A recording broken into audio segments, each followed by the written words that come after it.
पतरस की दूसरी पत्री, 2 अध्याय।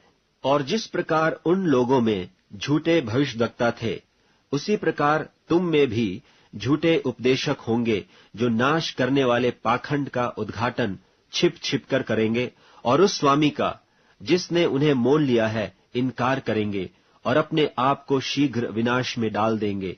और बहुतेरे उनकी नाई लुचपन करेंगे, जिनके कारण सत्य के मार्ग की निंदा की जाएगी।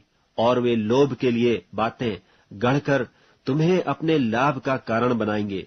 और जो दंड की आज्ञा उन पर पहले से हो चुकी है, उसके आने में कुछ भी देर नहीं, और उनका विनाश ऊँघता नहीं। क्योंकि जब परमेश्वर ने उन स्वर्गदूतों को, जिन्होंने पाप किया, नहीं छोड़ा, पर नरक में भेजकर अंधेरे कुंडों में डाल दिया, ताकि न्याय के दिन तक बंदी रहें, और प्रथम युग के संसार को भी न छोड़ा, वरन भक्तिहीन संसार पर महाजल प्रलय भेजकर धर्म के प्रचारक नूह समेत 8 व्यक्तियों को बचा लिया, और सदोम और अमोराह के नगरों को विनाश का ऐसा दंड दिया कि उन्हें भस्म करके राख में मिला दिया, ताकि वे आने वाले भक्तिहीन लोगों की शिक्षा के लिए एक दृष्टांत बने। और धर्मी लूत को, जो अधर्मियों के अशुद्ध चाल चलन से बहुत दुखी था, छुटकारा दिया, क्योंकि वह धर्मी उनके बीच में रहते हुए और उनके अधर्म के कामों को देख देख कर और सुन सुनकर हर दिन अपने सच्चे मन को पीड़ित करता था। तो प्रभु भक्तों को परीक्षा में से निकाल लेना और अधर्मियों को न्याय के दिन तक दंड की दशा में रखना भी जानता है। निज करके उन्हें, जो अशुद्ध अभिलाषाओं के पीछे शरीर के अनुसार चलते और प्रभुता को तुच्छ जानते हैं, वे ढीठ और हठी हैं, और ऊंचे पद वालों को बुरा भला कहने से नहीं डरते।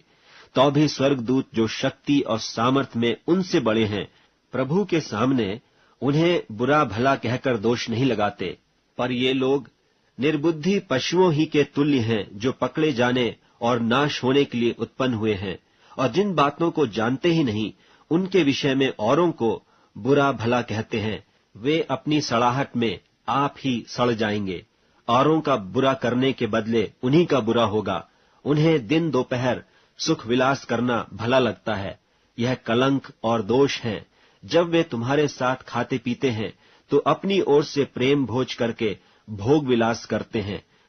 उनकी आंखों में व्यभिचारिणी बसी हुई है, और वे पाप किए बिना रुक नहीं सकते। वे चंचल मन वालों को फुसला लेते हैं। उनके मन को लोभ का अभ्यास हो गया है। वे संताप के संतान हैं।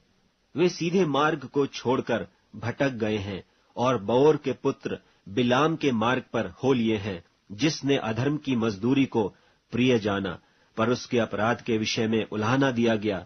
यहाँ तक कि अबोल गदही ने मनुष्य की बोली से उस भविष्यद्वक्ता को उसके बावलेपन से रोका। ये लोग अंधे कुएं और आंधी के उड़ाए हुए बादल हैं। उनके लिए अनंत अंधकार ठहराया गया है। वे व्यर्थ घमंड की बातें कर करके लुचपन के कामों के द्वारा उन लोगों को शारीरिक अभिलाषाओं में फंसा लेते हैं, जो भटके हुओं में से अभी निकल ही रहे हैं। वे उन्हें स्वतंत्र होने की प्रतिज्ञा तो देते हैं, पर आप ही सड़ाहट के दास हैं, क्योंकि जो व्यक्ति जिससे हार गया है, वह उसका दास बन जाता है।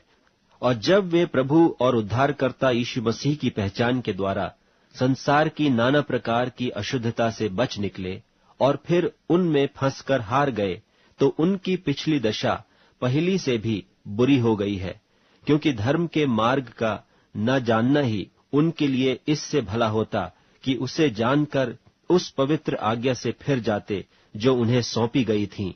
उन पर यह कहावत ठीक बैठती है कि कुत्ता अपनी छांट की ओर और धोई हुई सुअरनी कीचड़ में लौटने के लिए फिर चली जाती है।